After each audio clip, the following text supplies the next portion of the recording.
Ladies and gentlemen, in this presentation I will describe an approach for generating synthetic traces of memory references. The paper title is An Effective and Efficient Approach for Supporting the Generation of Synthetic Memory Reference Traces by Hierarchical Hidden Non-Hidden Markov Models. And the authors are Alfredo Cuzzocrea, Enzo Mumolo, and Marwan Hassani. In many fields of computer science, there is the need to collect traces during program execution. The collected traces are important, for example, in computer architecture studies, or in compiler development, or for computer workload analysis. Depending on the final use of the traces, many aspects of the execution could be collected from, for example, the program control flow, or the memory references generated by the program during execution. In any case, however, the amount of trace data to be stored is really huge, and in fact this is the main problem of collecting traces. To face this problem, we develop an algorithm for runtime generation of synthetic traces. In this case, the main characteristics of the original programs, for example locality, should be preserved in the synthetic trace, but they are quite difficult. It is quite difficult to mimic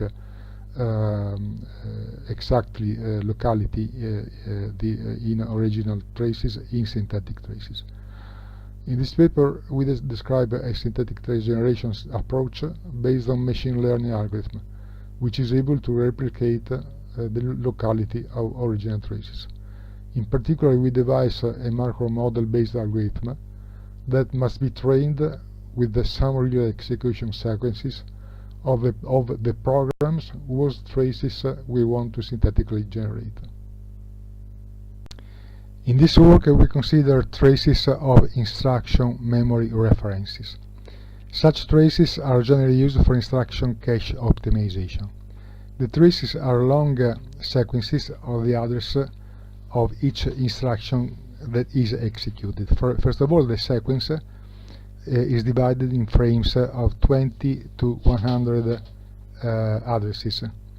Then each frame is automatically classified as belonging to one of the 5 classes: sequential, periodic, random, jump, and other.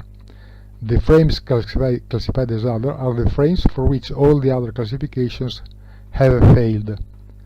For each class, a feature is computed from the other sequence, namely slope for the sequential frames, period for the periodic frames, histogram number for the vector quantized random frames, and jump gap for the jump frames. Finally, the frames classified as other are described with the actual address values. The sequence of five symbols SPJRO are described with an ergodic Markov model. Instead, the sequences of features are modeled with 5 ergodic hidden Markov model. Each hidden Markov model is associated with to each state of the Markov model. We use a very simple algorithm to automatically determine if a frame is sequential. The algorithm is based on the difference vector between adjacent references, the vector delta in this slide. If every difference is greater than 0, then the frame is classified as sequential. The corresponding slope feature is the inclination of the frame. Then, for a sequence of sequential frames, we obtain a sequence of slopes, each for each frame. This sequence is used to train a hidden Markov model relative to sequential frames. The training is incremental in the sense that the hidden Markov model is continuously updated with the actual value of slopes. The sequentiality test is performed by a Boolean function which we call sequential. The incremental training of the hidden macromodel is performed by a routine we call inc_train. Periodic memory reference patterns are easily detected with the standard spectral techniques. Our approach is based on the fast Fourier transform computation. The frame is first weighted with a Hamming window, as shown in the figure in this slide. The operator in the circle of this slide is a point product operator, which is a point-by-point multiplication. The absolute value of the computed signal by the fast Fourier transform is the spectrum of the input frame, of course. The spectrum shows a number of peaks corresponding to the greater frequency components of the signal. We perform an harmonicity test in order to decide if the peaks are multiple of a fundamental frequency f0. The inverse of the fundamental frequency is the value of the period. The bottom figure shows a frame with a real execution sequence taken from the C compiler GCC. In this case, the peaks are in harmonic orders, and the inverse of the fundamental frequency gives a period equal to 33, as shown in this slide. Also, in this case, the corresponding HMM is incrementally trained with the periods by the function inc_trained. The periodicity is evaluated by a routine which we call find period. The detection of random frames is made using the sign test, which is a very fast test for randomness. The test is based on the difference array delta shown in a previous slide. If the frame is random, there is an equal average number of positive and negative signs. We computed the variance of the delta array, which should be the number of elements divided by 12, and we compute the average and variance of the actual frame, and we decide if it is random on the basis of the similarity to the theoretical values. If the frame is random, its histogram is computed, and with 16 bins. A structure with the histogram values and the min-max address values in frame is built and vector quantized, so random frames finally are coded with an integer value. The sequence of integer values is used to incrementally train a jump a hidden macromodel with the function inc_train. We define a jump pattern as a frame where the address sequence shows an abrupt change in it. The most common case where this happens is when a function is called. The detection of jump frame is made simply by testing the difference between the minimum and maximum addresses in the frame. If the difference is greater than a threshold chosen empirically, then the frame is a jump frame, and it is labeled as J. We find the value of a gap by a function which we call the gap. The gap values are used to incrementally train a corresponding hidden macromodel. In this slide we show an example of a jump and memory reference pattern.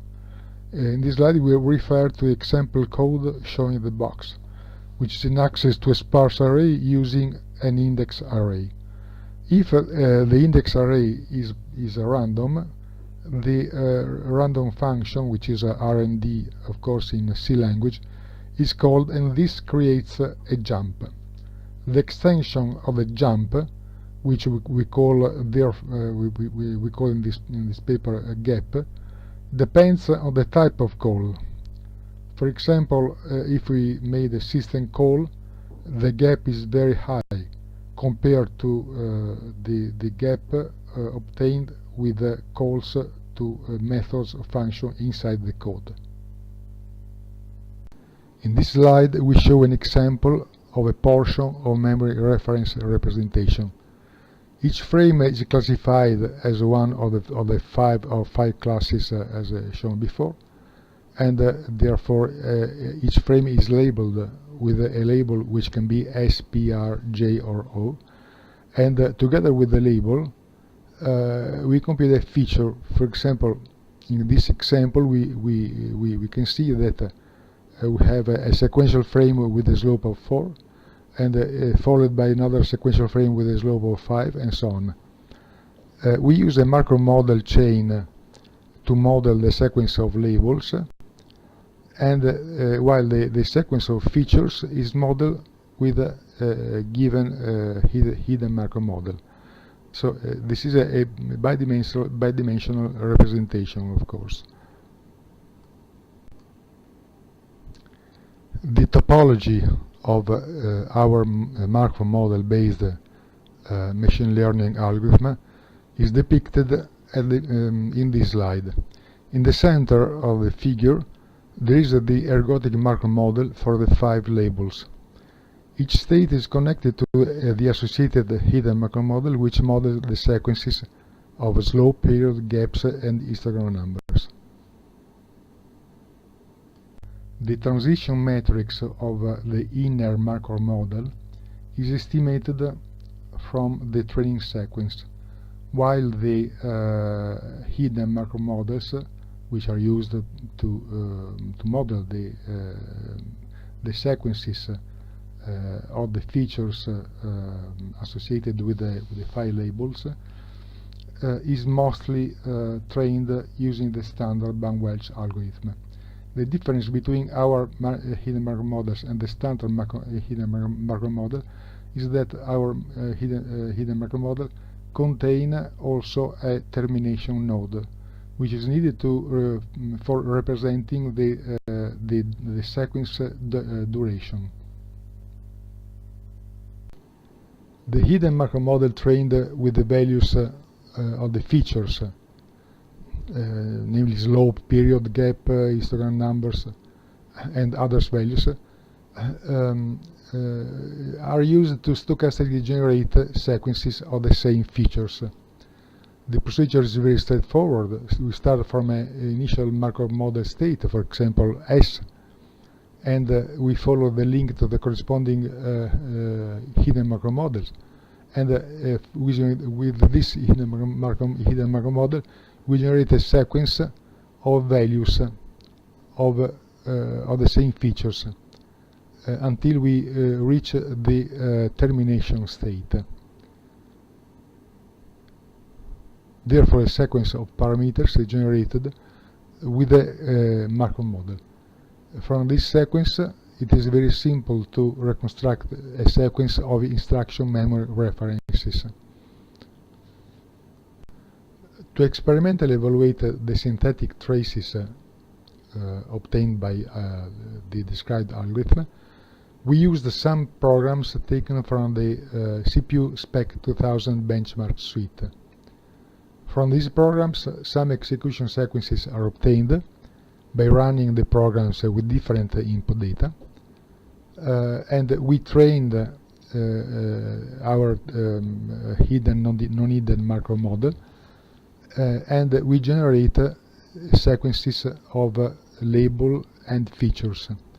From these sequences we reconstruct the address references sequence. Then we used a cache simulator, used in particular Dynero 4, and we obtained miscache curves. We can see, we will see in the next slides that the miscache curves obtained with original and synthetic traces are very similar. So we can say that the locality is mostly preserved. In the following couple of slides we report some results of miscache curves of the original and synthetic memory reference traces. In this case is for the vortex benchmark of Smc2000. In the printed paper there are other examples.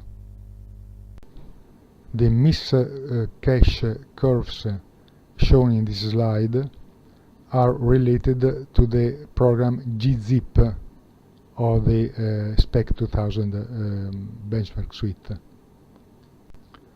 In the following couple of slides we show a reconstruction case study. In this slide we see an initial section of memory references of a GCC process. While in this slide we report the same section of memory reference of the previous slide, but in this case the memory reference sequence is reconstructed by our algorithm. In this figure we can see that many localities present in the process are maintained. Okay, finally, some words of conclusion. In this paper we describe a novel approach to generate synthetic adverse references using a machine learning algorithm. The algorithm is divided into training and generation phases. We describe algorithm for automatic classification of execution classes, starting from adverse references. In the future we will improve the choice of the frame duration, and we extend the approach to other sequences different from adverse references. We will also consider cloud infrastructure and big data performance issues. Thank you very much for your attention.